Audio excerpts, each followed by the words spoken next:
বাংলাদেশের জনগণ ভোটের অধিকার সহ তাদের সকল মৌলিক অধিকার থেকে বঞ্চিত ছিল। 14 সালের ভোটটি ছিল একেবারেই ভোটারবিহীন। 18 সালের ভোটটি ছিল মিডনাইট ইলেকশন। ভোটের আগের রাতেই সব শেষ করে ফেলা হয়েছিল। আর 24 সালের ইলেকশন ছিল আমি এবং দামি। এই 24 সালের নির্বাচনের পর আমাদের ছাত্র তরুণ যুব সমাজের ন্যায্য একটা দাবি, সেই দাবি নিয়ে তারা যখন মাঠে এসেছিল তখন অতীতের ফেসিবাদী কায়দায় তাদের সেই দাবিকে দমিয়ে দেওয়ার চেষ্টা করা হয়েছিল। তাতে যুব সমাজ রুখে দাঁড়িয়েছিল এবং তাদের উপরে নির্মমভাবে হত্যাযজ্ঞ চালিয়ে দেওয়া হয়েছিল। সারা দেশবাসী, নারী পুরুষ সবাই তখন তাদের পাশে এসে দাঁড়ালো। তুমুল আন্দোলনের মুখে ফেসিবাদী সরকার 24-এর 5ই আগস্ট দেশ থেকে পালিয়ে গেল ক্ষমতা ছেড়ে। এরপরে বহু প্রত্যাশিত একটি নির্বাচন হলো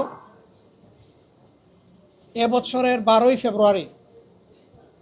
একই দিনে আপনারাও সবাই 2টা ভোট দিয়েছেন। এখন যারা সংসদে আছেন তারাও সবাই 2টা করে ভোট দিয়েছেন। সবার হাতে 2টা করে ব্যালট দেওয়া হয়েছিল।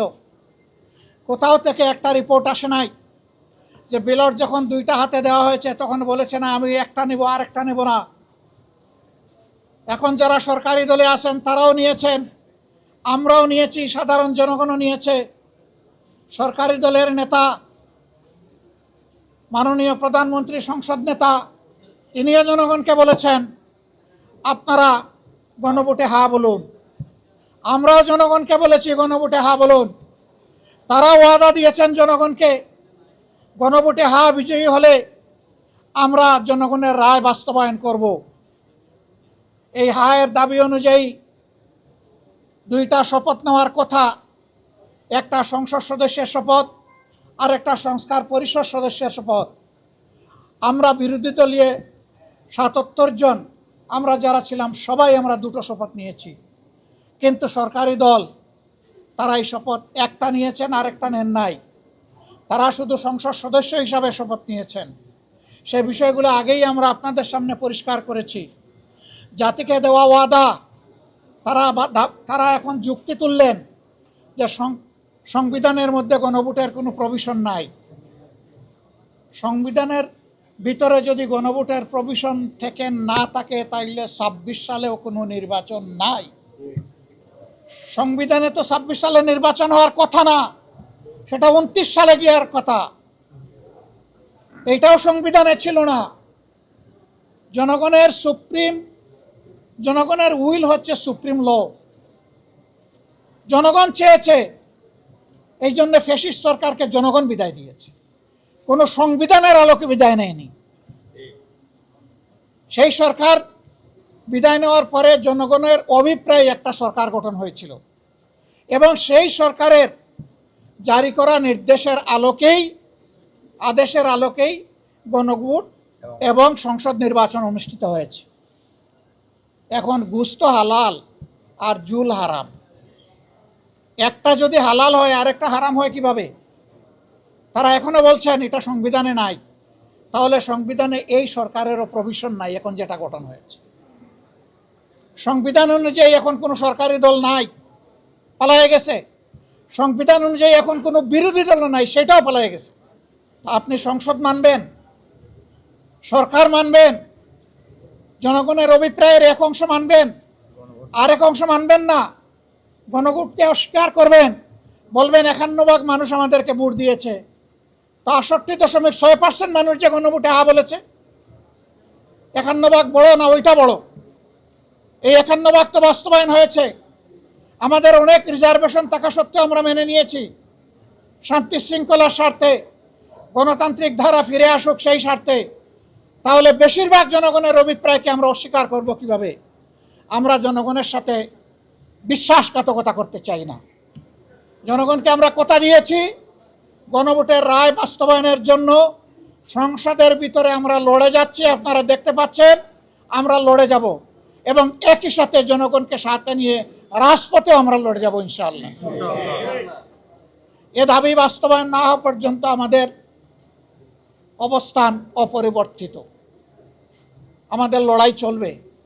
এবং আমরা বিশ্বাস করি কখনো কোনো জনপদে জনগণের অভিপ্রায় বা রায় কখনো বৃথা যায় না, সেটাই শেষ পর্যন্ত বাস্তবায়িত হবে ইনশাআল্লাহ। বিজয় হবে বিরোধী দলের নয়, বিজয় হবে 18 কোটি মানুষের। যারা গণভোটের পক্ষে অবস্থান নিয়েছে বিজয় হবে তাদের। আমরা আবারও বলছি, এই জনগণের সাথে আমরা বিশ্বাসঘাতকতা করতে পারবো না। আমাদের অবস্থানে আমরা অনড়, অটল, অপরিবর্তিত লড়াই আমাদের চলবে ইনশাআল্লাহ। দেশ সরকারি দলেরও নয়, বিরোধী দলেরও নয়, এই দেশ 18 কোটি মানুষের। সুতরাং 18 কোটি মানুষের রায়, স্বার্থ, অধিকার উপেক্ষিত হবে আর বিরোধী দল বসে বসে সংসদের ভিতরে সমর্থন দেবে, সে বিরোধী দল আমরা নই। ভালো কিছু হলে অবশ্যই সমর্থন দেব, কিন্তু জনস্বার্থ বিঘ্নিত হলে অবশ্যই তার বিরুদ্ধে আমরা রুখে দাঁড়াবো। আজকের এই ওয়াকআউট তারই অংশ। আপনারা সাথে থাকবেন, আপনাদেরকে সাথে নিয়েই আমরা জনগণের এই রায় বাস্তবায়ন করব, এই দাবি আদায় করব ইনশাআল্লাহ। যেভাবে চলছে সেইভাবেই চলবে, যেভাবে এখন আপনারা আমাদের সাথে আছেন, জাতি আছে, ওইভাবে থাকবে। আপনাদের মনে থাকার কথা, 94 সালে আমরা অনুরোধ করেছিলাম কেয়ারটেকার সরকার বাস্তবায়ন করার জন্য। তখনকার সরকার এটা আমলে নেয় নাই। আমরা আন্দোলন করেছি, সংসদের ভিতরে করেছি, বাইরে করেছি। শেষ পর্যন্ত ওই সরকার আরেকটা পার্লামেন্ট গঠন করে একটা মাত্র বিল পাশ করে বিদায় নিয়েছিল। সেই বিলটা ছিল কেয়ারটেকার সরকারের বিল। আমরা চাই না 5 বছর পরে সরকার এটা করুক।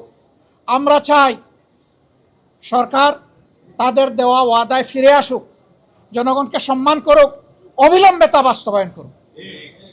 এবং জনগণ এখন যে একটা অস্বস্তির মধ্যে আছে, এইটা থেকে সরকারি দলের দায়িত্ব হচ্ছে জনগণকে অস্বস্তি থেকে মুক্তি দেওয়া। আমরা সেটাই তাদের কাছে চাই। ধন্যবাদ আপনাদেরকে।